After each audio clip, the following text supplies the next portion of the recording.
News 24 घडामोडी, श्वास चालू घडामोडींचा। अहिल्यानगर महानगरपालिकेचे तत्कालीन आयुक्त पंकज रामकृष्ण जावळे यांना मोठा झटका। राजेश एस गुप्ता न्यायालयाने डिस्चार्ज अर्ज फेटाळला।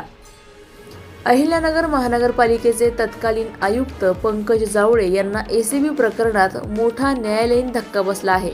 या प्रकरणातून स्वतःची सुटका व्हावी यासाठी जावळे यांनी अहमदनगर येथील विशेष एसीबी न्यायालयात डिस्चार्ज अर्ज दाखल केला होता।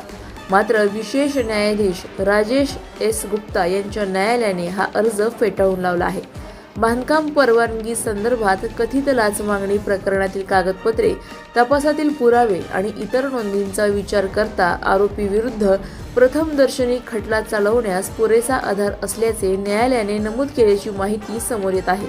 या निर्णयामुळे आता प्रकरणातील न्यायालयीन लढाई अधिक तीव्र होणार असून पुढील सुनावण्यांकडे सर्वांचे लक्ष लागले आहे। या प्रकरणात पुढे कोणते नवे खुलासे समोर येतात याबाबत शहरात उत्सुकता निर्माण झाली आहे। अशाच बातम्यांचा आढावा घेण्यासाठी आजच आपल्या YouTube चॅनलला सबस्क्राईब करा।